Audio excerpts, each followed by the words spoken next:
Good afternoon, everyone. Thank you for joining today's presentation on artificial intelligence. My name is Howard Pressman, and I'm one of the partners here at EBW.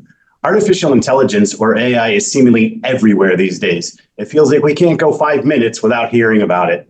For some, AI conjures up fears of a dystopian future where humans are subservient to machines.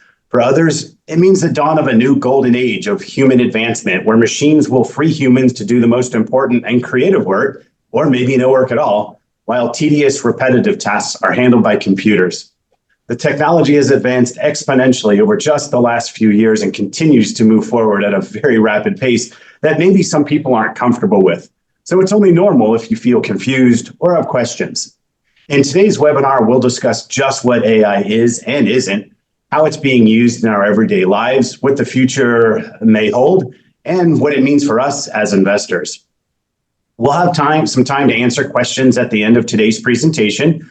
Please use the Q&A button at the bottom of your screen, or you can also email your questions to Megan at mramsay, R-A-M-S-A-Y, at ebwllc.com. Today, we're joined by Brad Neuman, Senior Vice President and Director of Market Strategies at Fred Alger Management Company. Alger is the manager of our Focused Equities Fund. Brad has been with Alger since 2015 and has 25 years of experience. Prior to joining Alger, Brad did stints at Omega Advisors, Glenview Capital, Credit Suisse. He earned his bachelor's degree from Emory University and is also a CFA charter holder. He appears frequently on CNBC and has been quoted in many notable financial publications. So without further ado, I'm going to turn things over to Brad. Thanks, Howard. Hi, I'm Brad Neuman, Director of Market Strategy at Alger. I think artificial intelligence is the most important innovation of our lifetime. And as a way of embracing that change, I'd like to introduce you to my AI avatar. Hey, Brad. Hi, Brad. How are you? Fantastic. Thrilled to be here. Like me, my AI avatar is passionate about sharing Alger's latest insights and updates. And he's pretty good looking, too. I am a digital twin of one of the best-looking market strategists on Wall Street. My avatar will help free up my time so that I can do more research on the topics that matter most to you and your clients. But I'll still probably make a few videos myself. You really don't have to. We're good here. I know. Thanks for the offer. Seriously, why don't you go lie on the beach or go work on your golf game? Yeah, honestly, my golf game's pretty terrible. So's mine. Actually, I'm not even sure I have legs. Don't worry, you won't need them here. In the weeks to come, we hope to bring you engaging insights and informative views just like this. Thanks for your time, and stay tuned. Exciting things are happening at Alger. Yes, they are. Are we done here?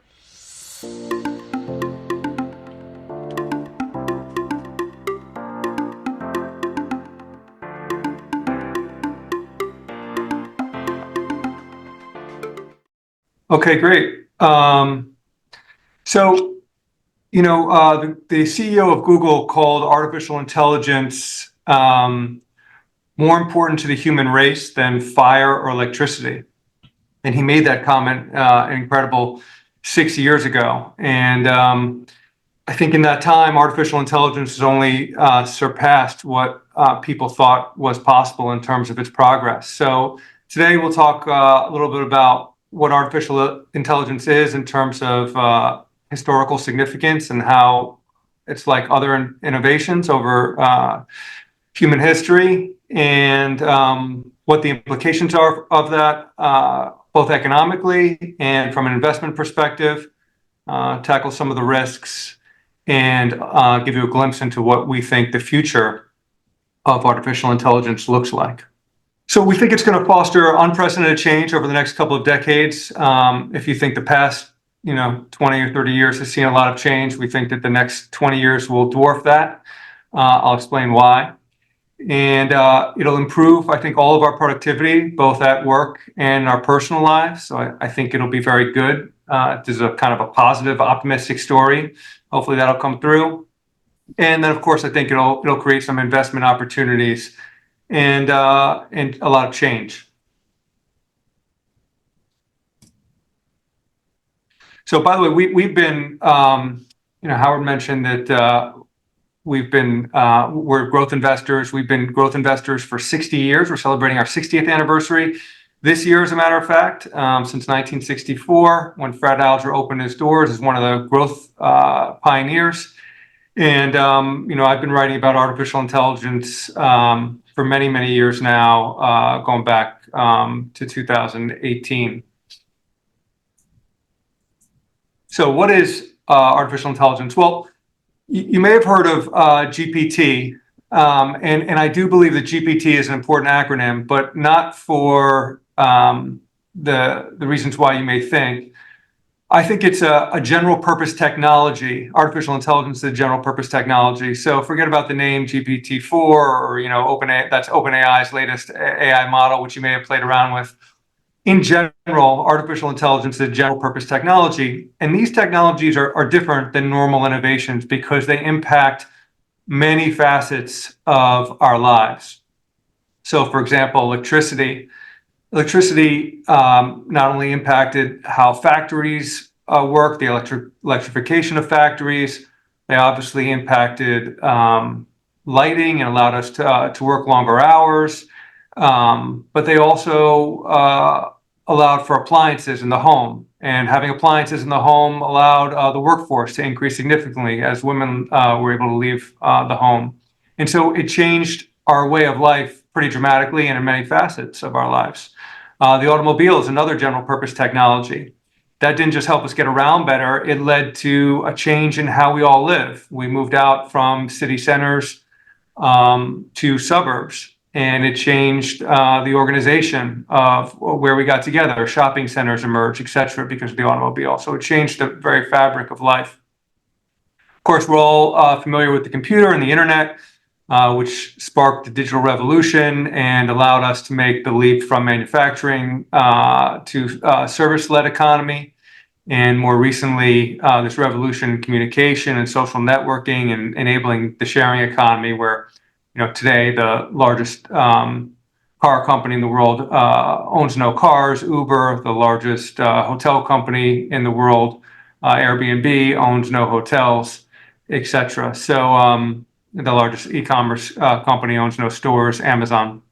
So these innovations have been really significant, and I think artificial intelligence will be another general purpose technology that's going to change not just how we work, but how we live. I think artificial intelligence will be present in things like art, music, movies.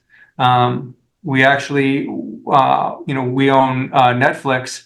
And one of the reasons why we think it's particularly attractive now is because we think artificial intelligence will dramatically cut down the amount of cost to do production. You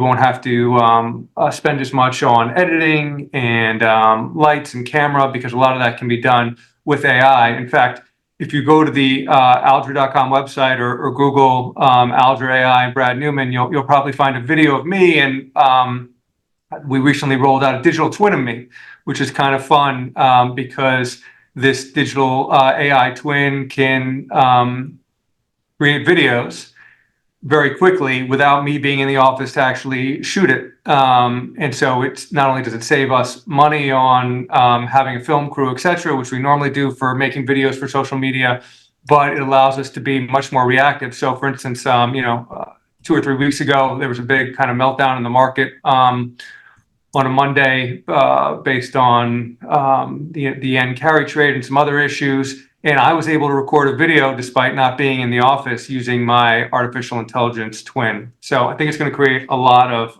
productivity for us and impact a lot of our lives. So let me just get into some of the definitions of AI and different ways to think about AI. So first off, it's been I think it'll be a very fast rate of progress. Moore's law is something that says the number of transistors doubles every 24 months or so. It's been responsible for, these chips getting more and more powerful, the chips that we have in our phone. For example, when Gordon Moore, who was at Intel, wrote a paper that talked about this law, there'd only been a few doublings. There was only 60 some odd transistors in a chip back in in the 1960s when he did this. And today, if you're carrying around a modern iPhone, there's about 10 billion transistors in the iPhone that you're carrying around. And that, of course, has allowed our current smartphones to be as computationally superior to some of the great supercomputers of a couple decades ago. And so it's ushered in tremendous amount of wealth, tremendous amount of productivity. The amazing thing here is that artificial intelligence is increasing much, much faster. So we look at artificial intelligence training. So, just like when you want to run a marathon, you have to do a lot of running. Well, artificial intelligence, to get smart, has to do a lot of training, and that needs to ingest a lot of data. In fact, there's a pretty good relationship between how much training on data artificial intelligence does and how smart it is. And so the more training it does, the smarter it is. So how fast is its training increasing? Well, it's doubling every 4 months, which is much faster than Moore's law, which said that transistors were doubling every 24 months. Now, that may not sound like a lot to you, but so let me put it in perspective. A 6-inch plant growing at Moore's law in a decade would reach about 16 feet. But growing at the rate of artificial intelligence, it would reach the moon in a decade and beyond. So it compounds a lot over time. So this is one of the reasons why I think change in the future is going to surprise us. And I think that we're all going to live very productive lives and do things we never dreamed about, probably only a decade from now. So there's different levels of artificial intelligence. You can see depicted here. It encompasses machine learning, deep learning, generative AI, and the large language models, which you may have played around with. Artificial intelligence right now is probably in what we call the narrow intelligence phase. So it's proficient at specific tasks.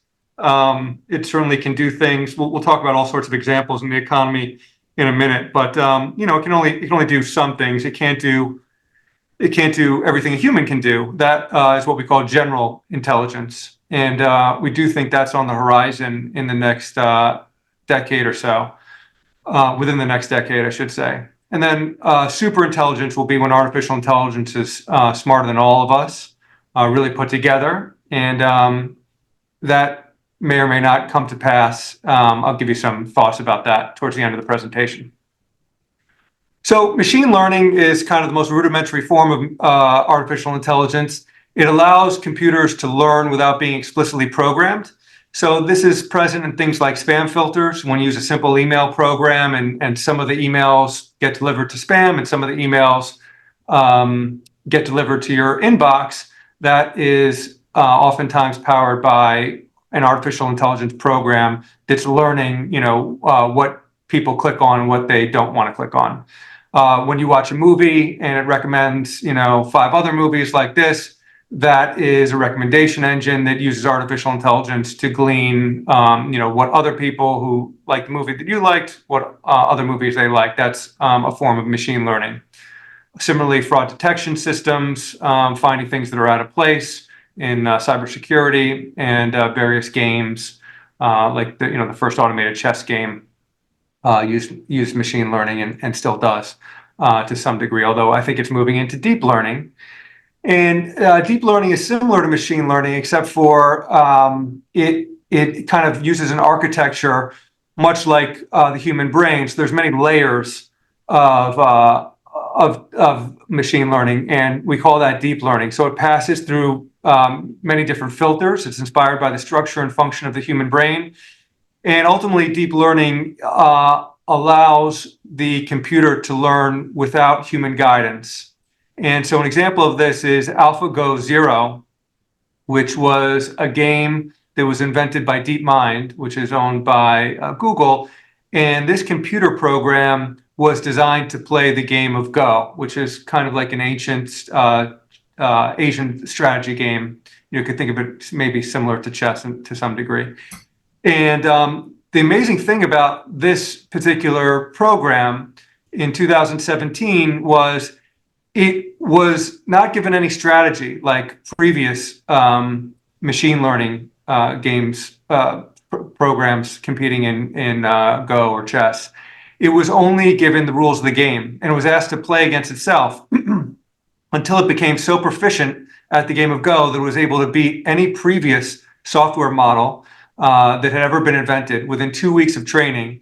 And within 3 weeks, it was able to beat the reigning champion of Go, Lisa Dahl, who was blown away by the computer's ability to make moves that he had never encountered before. And this was really significant because it wasn't programmed. It means that software programs are no longer constrained by the limits of human knowledge. They can be smarter than the developer. And so that's what deep learning does. It requires vast amounts of data. It's kind of an opaque process that we have limited visibility into, and it's good at complex tasks like generating images, text, and speech.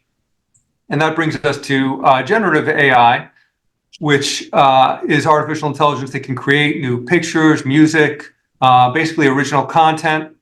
And large language models are a type of generative AI. They're just focused on text. So you may have played around with ChatGPT. That is an example of a large language model, as is Google's Gemini or Anthropic's Claude. These are programs that you can input in text, and text will come out.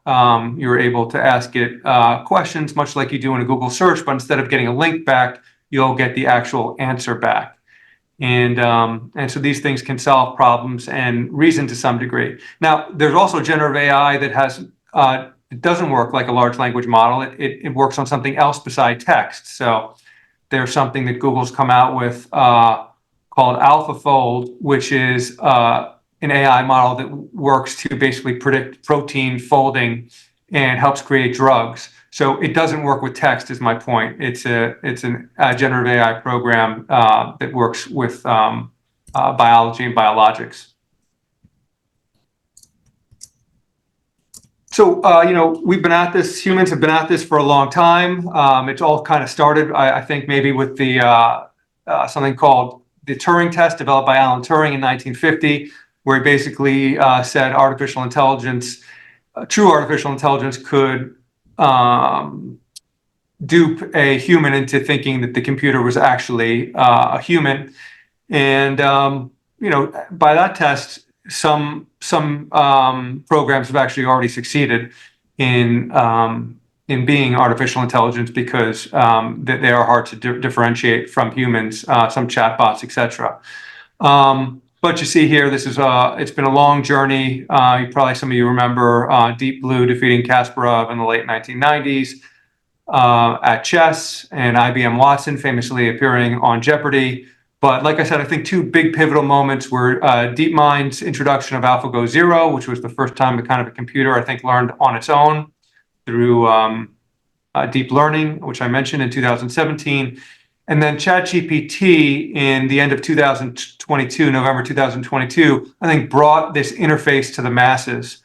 And so I think we'll think of, one of those two things as kind of the big bang that started this age of connected intelligence, which I'll talk about in a moment.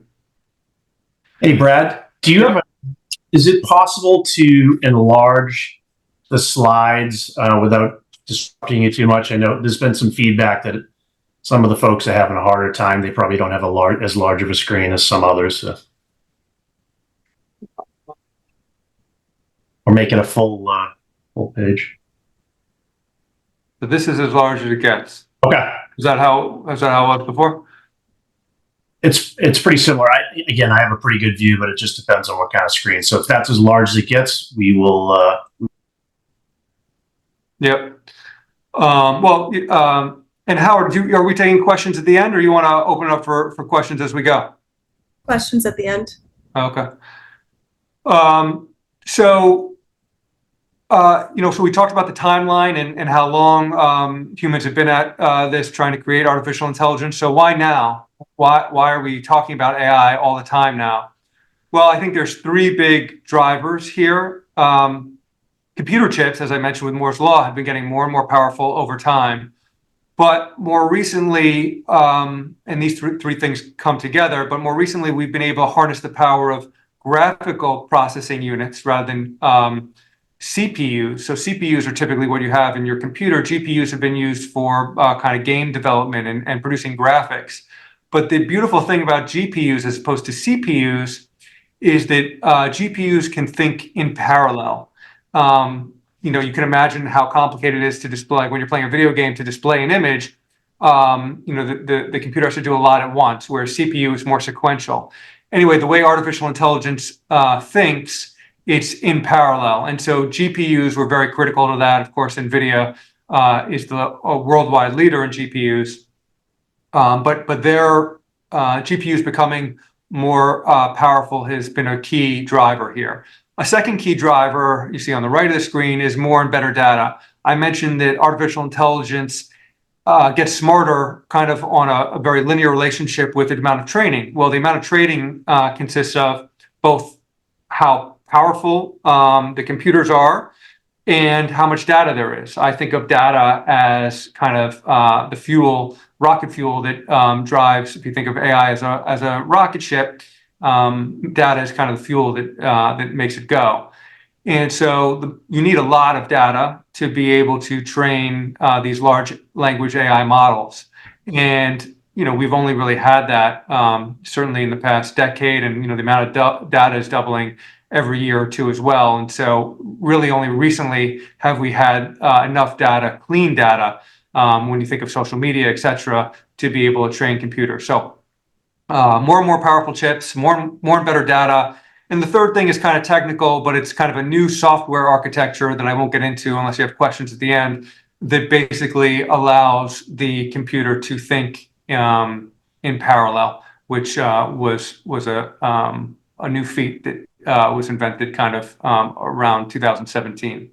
So those three things I think are driving a convergence. Convergence of those three things are driving an explosion in artificial intelligence, and they really only came together in the past few years. You can see here a couple things. One, how smart artificial intelligence is. We're looking at OpenAI's GPT 3.5 and GPT 4. There was only a small amount of time launched between them, but yet there was a huge amount of intelligence jump. You can see first GPT 4 is very proficient on many tests like the LSAT. It gets very close to a top score on that. Same with the SAT. But it also had a significant jump just from GPT 3.5, which was launched, less than a couple years before, a year before. So there's been huge progress, and it's already very proficient. And I think people are going to be blown away by GPT-5, which is yet to come. We don't know exactly when. Could be the end of this year or next year, but I think you'll see another big jump there. So in terms of AI's economic impact, we think it'll be profound. I'm just going to put some numbers to that. But before we get into the number piece, I want to talk about how to think about it from a very big picture perspective. So we think these global technological revolutions come along every few decades. In fact, we're borrowing here from the work of Carlota Perez, who is an author, an academic researcher. And she's coined these various technological revolutions, starting with the Industrial Revolution that we're probably all familiar with, where we got machinery and the mechanized textile industry at first, and the very first factories. Moving on to the age of steam and railways, where we were able to transport goods over very long distances efficiently for the first time. Steel and electricity, where we were able to produce with very high heat steel and at the same time electrify factories to be able to create skyscrapers and the evolution of the beginnings of the modern factory. Early in the 20th century, the advent of the automobile and Model T, I mentioned earlier, allowed us to really spread out and change the way we all live and work. And then we all just lived through the age of information telecommunications, which was started with the advent of the microprocessor by a little company called Intel in Santa Clara, California in 1971. And that has changed how we all communicate. And today we think, and I don't know whether historians will look back and say the Big Bang that created this new age was AlphaGo Zero that we talked about before, or ChatGPT. But we call this the age of connected intelligence because there are going to be all of these smart, intelligent devices all around us, allowing us to make sense of an explosion of data. And so these are the building blocks of the age of connected intelligence. Number one, it starts with the Internet of Things, and this just means items connected to the internet. So I have, believe it or not, over 40 of these in my house, not just cell phones and computers, but now thermostats are connected to the internet, TVs are connected to the internet, my car is connected to the internet, all sorts of new devices, appliances are connected to the internet. So there's many more devices connected to the internet than there are people in the world right now, and it's growing at roughly a 20% annual rate. And all of these devices are creating a lot of data, so much data that we can't process it, and so we call that big data. And fortunately, all of this data can now be processed pretty cheaply with cloud computing. So all cloud computing means you can think of it as a utility for computing. So just like we get electricity from a utility, right? But we could create our own electricity. We just don't. The power went out in my house. I live in Connecticut. A few years ago when a hurricane came by, and I have a generator in my house, and I was able to make my own electricity with the generator. But there were several problems with it. It was extremely expensive, much more expensive than I get from the utility. It was extremely unreliable. It actually went down twice. It was hard to keep it, runs on propane gas. It was hard to keep it fueled up, etc.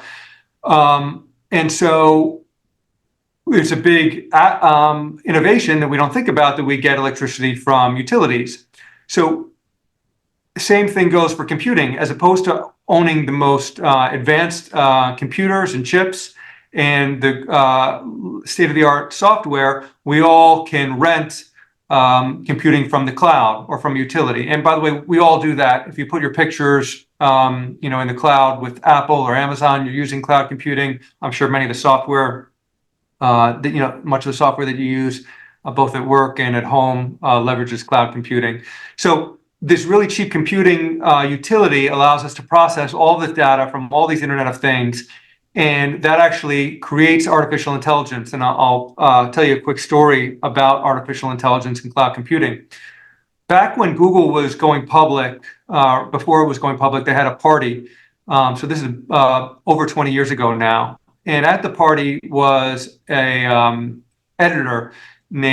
journalist named Kevin Kelly. He was the editor of Wired magazine. He's written several books, which I would recommend as well, kind of on future and technology. And anyway, he cornered one of the Google founders, and I said to him, and forgive him for sounding silly at this moment, because now we know that it was one of the greatest businesses ever created. But at the time, no one knew how Google was going to make money. Anyway, he cornered one of the Google founders. He said, why are you in the search business? You've got all this competition. There's Alta Vista and all these different search engines, and no one really knows how to monetize it. And the CEO of Google, or founder of Google, said, we're not in the search business. And Kevin Kelly looked at him dumbfounded. And he said, what do you mean you're not in the search business? When I go to your website, google.com, all I see is a blank search bar. It's the only business you're in. What else could you be in? Now, mind you, this is 20 years ago. And the founder of Google said, no, we're in the artificial intelligence business. And he said, no, when you type in something like funny cat picture and a bunch of items come up and you click on that which you believe to be funny and in fact a cat, you're training the computer what a cat looks like and what funny is. And we think that after millions or billions of these interactions, we will train a very smart computer. And that's essentially what we're doing with big data and cloud computing. It's not just Google doing it, of course. It's many other companies, the big cloud computing companies like Amazon and Microsoft, but also new upstarts like OpenAI and Anthropic, etc. And this artificial intelligence will create valuable insights. And that's essentially where we are now at the beginning of this age of connected intelligence, this new technological revolution. I think one of the big practical outcomes of this age of connected intelligence is going to be that the cost to and time to produce content is going to rapidly approach zero. And I like to say, basically, in the future, we may never start with a blank page again. So, if you think about, you have to type an email to your boss or, to a family member, talking about, something you're planning or, review with a client. In the future, I think we'll all have artificial intelligence assistants that will basically gather all of the data relevant to whatever subject we put in the title, and it will draft very quickly, instantaneously. It will have a draft email. And of course, we won't just press send. We'll look it over and edit it, and it's not going to be perfect, but I think we're never going to start with a blank page again. And I think that will save a lot of time. So that's just one of the very many practical implications of this content becoming cheaper and cheaper. And by the way, this has happened in the past. Back when the record player came out, people thought that no one was ever going to see a concert again. And what obviously happened was that people just consumed more music than ever before. And of course, they still went to live concerts. They just consumed more music via the record player and then cassette tape, 8-tracks, cassette tapes, etc. I think it's going to be the same thing with content. We're going to consume a lot more content, if you can believe it, as that cost of content comes down. So I just want to talk about some numbers for driving productivity gains. There was a fascinating study done last year with a major consulting company called Boston Consulting Group and Harvard. And they took these management consultants, and so management consultants just work with companies to kind of develop new products and strategies and make their businesses better. And they divided the consultants up into two groups: one group who had an artificial intelligence program to help it, and one who didn't. And the experiment was to do a project that's normal to consultants. Who was one of them was create a new beverage, new soft drink. So, what would it be called? Who would it be marketed to? What's the addressable market? How would it go to market? What would the ingredients be? All those things. And the group, and it was graded, incidentally, by senior people at the consulting firm, managing directors. And what their conclusion was is that the consultants who used artificial intelligence reported 25%. There was a 25% increase in quickness or productivity. The quality was 41% better, and the task got completed 12% more frequently. So some of the tasks didn't get done without an AI, and they did get done with an AI. So if we think about a 25% increase in productivity, that's a massive gain. And by the way, that's with the current generation of AI. If you think about 30% of the workforce being knowledge-based, if you think their productivity increased 25%, using my numbers, that would be an $11 trillion impact on the global economy by 2030. So that's why I call it a general purpose technology, because it's going to impact all aspects of the global economy and have a tremendous impact. I think in the interest of time, I'm not going to go through all of the challenges and limitations unless you have questions. I want to tackle AI in use today and how we're investing in AI, and then open it up for questions. So I mentioned AI a little bit. AI is being used already in drug discovery. In the body, the way we're all familiar with the way that the COVID vaccine was created, in that instead of doing trial and error inside like an egg, it was done using an RNA model to create an antigen that then produced an antibody. Well, AI is allowing scientists to create different RNA combinations to create antigens and antibodies and other drugs that that would allow us to create new drugs that scientists couldn't have done in the past. So one of the biggest things in science and biologics is proteins are the cause effect in the body, but it's very hard to figure out how proteins what effect they'll create in the body before they are observed in the body. So it all depends on how they fold. Well, recently, artificial intelligence has been able to map all of the proteins in the body and predict how they fold. And that is allowing scientists to create new proteins that can create new drugs. In fact, one candidate for liver cancer was created in just 30 days. And as I mentioned earlier, there's a whole artificial intelligence model just based around protein folding. And so we expect a lot of drugs to come from that.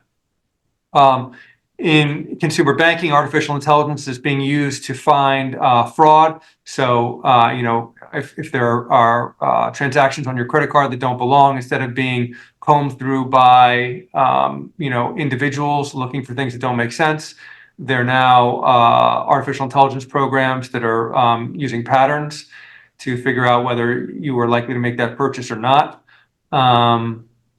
Other examples, probably the largest example of artificial intelligence right now is in coding.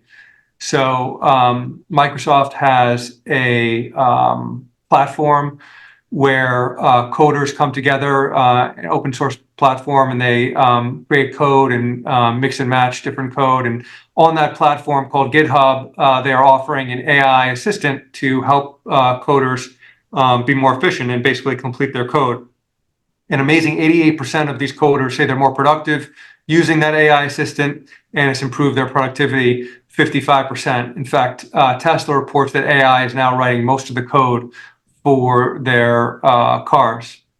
So those are some examples of AI in real life. Maybe one last one on this page that I think is cool. McCormick, the spice company, so they make the spices that you might find in your supermarket, but they also make new flavors that say might be behind, like the new chicken sandwich at, whatever fast food restaurant that you go to or what have you. Now McCormick is using a software program called Sage that uses AI to develop new flavors rather than having people in a lab experiment with new ingredients.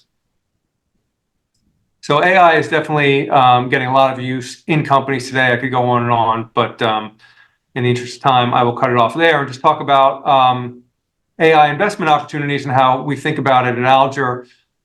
We think about AI investments as falling into two buckets: enablers and adopters.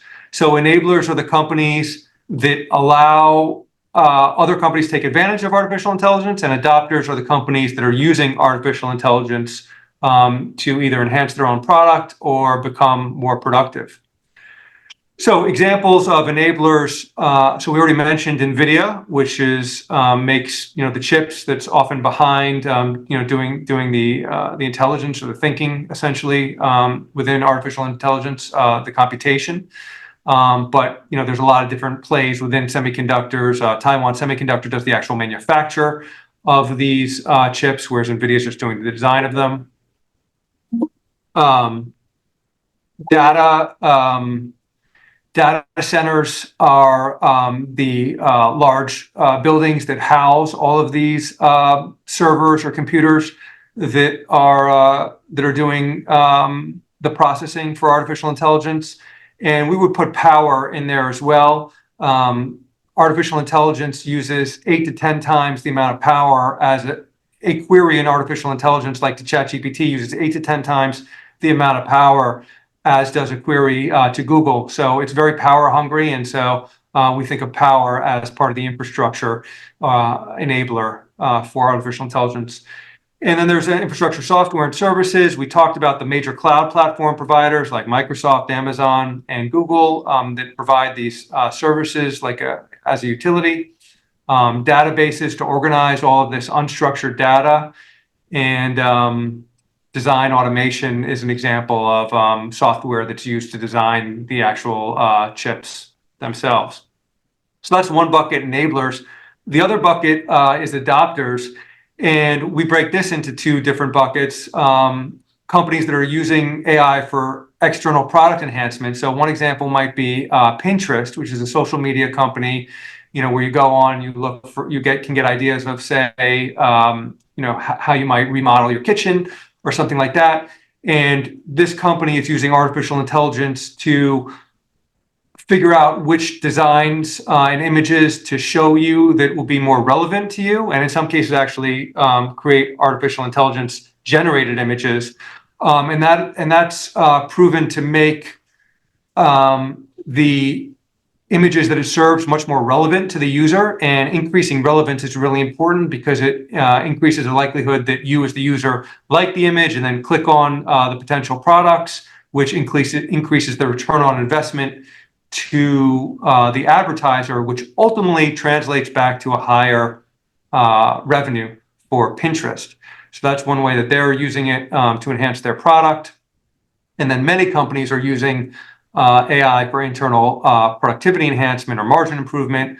One real good example of this is waste management companies. These companies, their efficiency is all based on how how quickly and efficiently these trucks can pick up your garbage, from a resident or a business. So for example, a right turn is much more efficient than a left turn.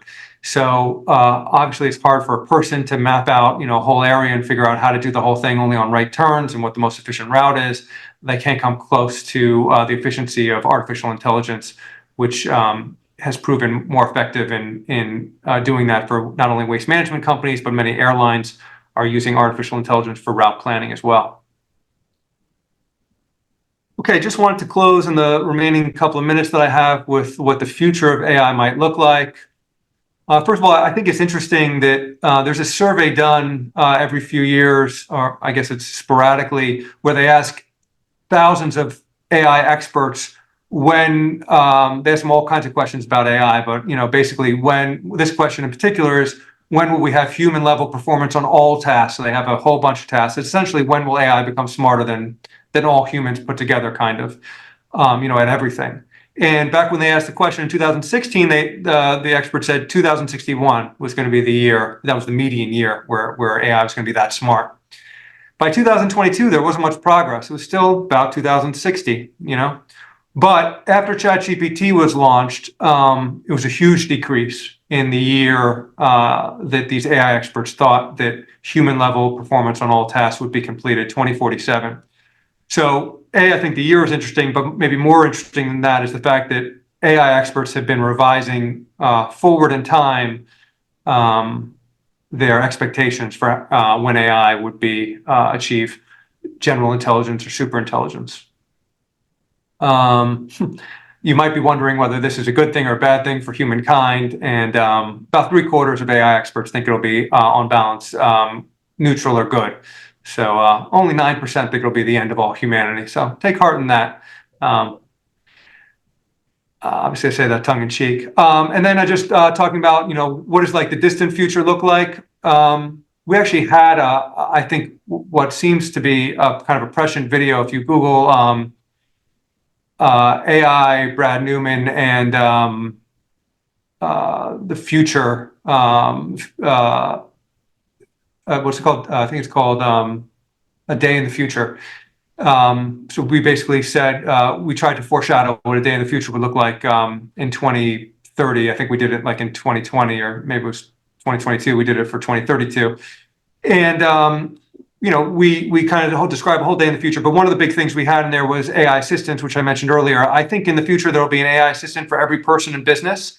And your AI assistant will interact with the business AI assistant. So my wife would be very excited about this. You don't have to call the cable company or phone company to, try to make a change here. She complains about, because your AI assistant would be able to get on the phone with them and deal with all those prompts, etc. And, you would be able to negotiate certain subscriptions, etc. Using your AI assistant, it would be able to filter out different content. I mentioned there's going to be a huge deluge of content. Well, I think your AI assistant will figure out what you want to see and what you don't, what's real and what isn't. So those kinds of things. I think you'll see, in the distant future, I think you'll see some amazing things like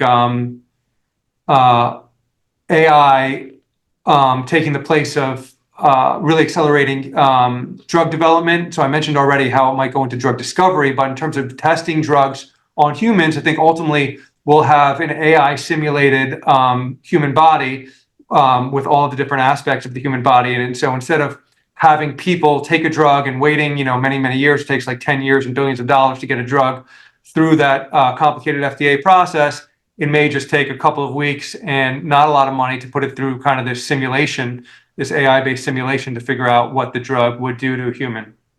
I think maybe in the medium term or more near future, you're going to see AI in sporting events, and it's going to be used as a coach to figure out, what players should be used, etc. Already, Google published a paper on the corner kick in soccer, which is kind of a complicated situation with where individuals should stand, where's the optimal places, and AI has proven that when it does it, it's more efficient, more likely to lead to a goal. But then, of course, you're going to have an AI coach on the other side saying how to counteract that. And so I think you'll see AI coaches facing off. And of course, ultimately, you'll see this in warfare and other aspects of the military. So in addition to being, AI, I think will be in education and shopping and entertainment, as I mentioned. So that's kind of a look into the future. And with that, we have, nearly 15 minutes left. So I'll stop and entertain some questions. Brad, before we get into the Q&A, I did just want to let those in the audience know that we can go ahead and attach that video to the recording that you mentioned that has you and your AI. So that will be on our YouTube channel. For those of you who aren't subscribed to our YouTube channel, it's EBW LLC is the handle there.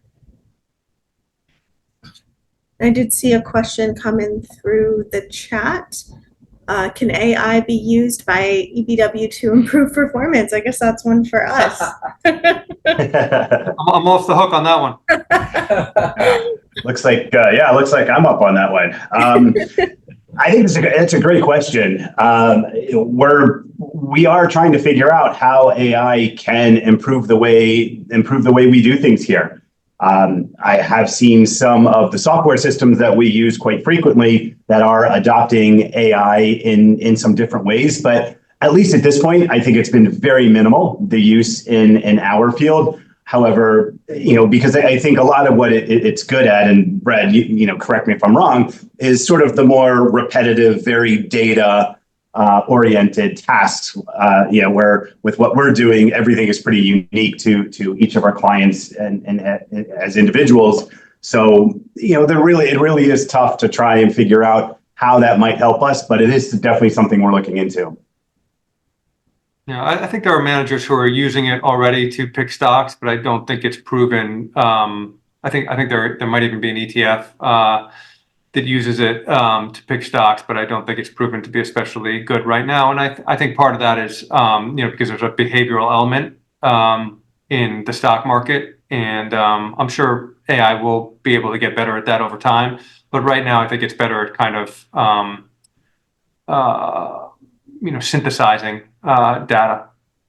Yeah, it's really good at looking over huge, volumes of data and then picking out patterns and things like that. I think one of the interesting things about these large language models is, they're not actually doing the thinking. They're really just going out, scouring the internet and reading everything there is to know about a particular topic, how people, as Brad mentioned, are doing search and what they're clicking on to find the most relevant information and presenting it to you as the user as sort of an original thought, but they're not actually doing any thinking yet. And that's where we're seeing a lot of the most popular uses of AI, primarily in image reductions, picking out images and so forth and all of that stuff. So So that's pretty interesting. We have seen them in some of our financial planning conferences that Mike will be attending at some point in the very near future. Again, as we're exploring how this might improve the way we do things. So we've got another question here. Let's see here. So you did a great job of predicting how AI can be used for our benefit. Can you talk more about the risks, as so many are afraid of it? Yeah, we could go back to the presentation for that, I think. So, well, first of all, there's significant challenges. I don't think the questioner was really asking about that. The good news about the challenges of implementing AI is that a lot of them, particularly these ones that I've highlighted in light blue here, are investment opportunities. So lack of technological infrastructure, lack of clean data, inability to find the right data. I think that opens the door for companies who say provide databases for this unstructured data. I think those companies have a window to help solve these problems. And of course, the lack of infrastructure, I think companies need to digitize, put their data in the cloud. There needs to be a lot of build out of data centers. So all of those things, I could go into more detail, but all of those things provide, I think, investment opportunities.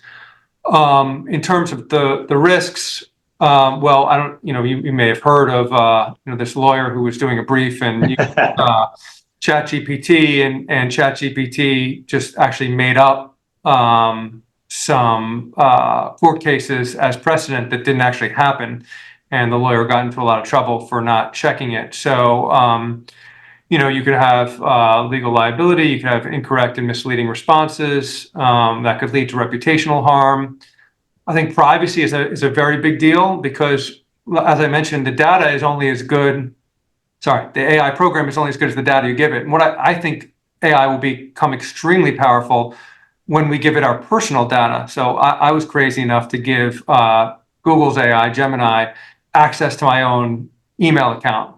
So just partly because this is like my life and I'm kind of technology forward, but who knows what it'll do with that data. So there's a privacy issue there. But I needed to do that, or I wanted to do that because I wanted to be able to ask it questions like, did I, Brad Neuman, book ski lessons for my kids, went out for a trip that I'm taking to Utah next year? And the only way it could ever answer that, it can't crawl the internet and answer that question. It needs access to my data, and for it to be effective at EBW, it needs to, have access to certain client information. But Howard may decide that he doesn't want, uploading any sensitive client data to it. So, every business is going to have to make these decisions on its own.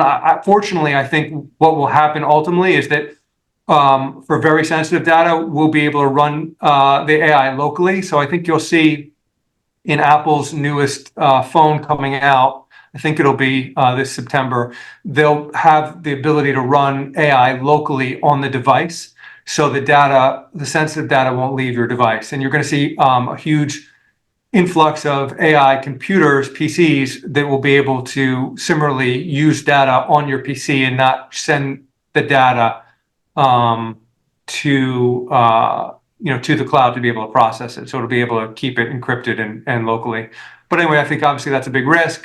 Of course, there's regulatory issues, and then there's disinformation. I'm sure we'll see in the election AI used for something that is misleading, and we're going to see more and more fake news. So, and then ultimately, obviously, there's AI in a military sense, whether it's cyber warfare or something even more nefarious. AI could be used, to do harm. But I think on the other side of that, AI can be used to thwart bad uses of AI, and so I think it'll be an arms race, not dissimilar to how nuclear weapons was. Yeah, I think that's interesting, and you brought up a few, I think, important concepts. Primarily privacy. I know a lot of people who aren't comfortable using some of the tools that exist today because once you allow once you allow that information out there, what happens to it? Who's got eyes on it? Where does it go? How is it used? So I think that's important. And from our perspective, going back to the first question, one of the things that we have to contend with here are the regulatory bodies, whether it's the Securities and Exchange Commission, the Financial Industry Regulatory Authority, our own attorneys and compliance folks. And, the regulatory bodies are notoriously way behind in the adoption of technology. I mean, it's only been recently that we've actually been able to text. So, think about how long texting has been around. I'm not sure how we will be able to use AI once we do identify uses for it, as the regulatory folks may be behind the curve as they typically are. So let's see, a couple of other questions here. Do you know offhand, Brad, what portion of Alger AI investments are with enablers and what is with adopters? The majority. So, and we have different strategies. So it varies, but I would say the majority of our weighting is towards enablers rather than adopters. And that's, I was actually talking to our CEO, CIO, Dan Chung, about this recently. That's not dissimilar from what we saw with the advent of the internet. So if you remember, the beginning of the internet was dominated by hardware manufacturers, because there was a build out of all the fiber and the switching that you needed. And the same thing, I think, is happening in AI with NVIDIA chips, data centers. We have a lot of investments, around the data center. Like, the data center has to be cooled. A company named Vertiv is a leader in liquid cooling, which is very important because the chips give off so much heat. They have to be connected to new power sources, and we're investing in companies who kind of dig the ditches and make those connections to power centers. We're investing in renewable energy sources for the data centers. And as I mentioned, companies that make the chips, etc. So we do have some investments in the adopters as well. Even a company like JP Morgan, we think, is far ahead of say regional banks. Like, you used to go to in the old days, 20 years ago, you might pick a bank based on its location to you and the relationship that you had with the banker. Today, I think you're picking banks much more on technology, the application, etc. And JP Morgan can invest so much more in technology that we really think that these large banks like JP Morgan can take a lot of share from regional banks that can't compete. So we do have investments in several of these adopters, and I mentioned some of them already, but primarily the larger piece would be in the enablers. Okay, very good. All right. So last question that we have, obviously the technology is moving far faster than our laws and regulations. So what types of liabilities concern does AI present? For example, if a new drug is approved based on the AI example you gave, but then proves to be dangerous, who bears the responsibility? Is it the developer, the agent, the U.S. government agency that approved it, a doctor? What do you think might happen there? Well, that one, I mean, if there's an FDA, approval process in place, then that one might be a little more straightforward. I think one that'll happen sooner than that will be and more an issue that's being talked about more is autonomous vehicles. So right now, my Tesla car can pretty much drive itself, at least for some stretches. I recently got access to the full self-driving, and I was pretty amazed at what it did in a very complicated intersection that I am nervous about. I let it work its magic, and it was interesting. It stopped at the stop sign, and then it creeped out another, I don't know, 10 feet further, and then waited, and anyway, it did its thing, and it made it safely. But the question is if that car kills someone or injures someone, is Tesla responsible? Am I responsible? Well, it could have been Tesla might make the software, not the car company, or is the car company responsible? Am I responsible, etc.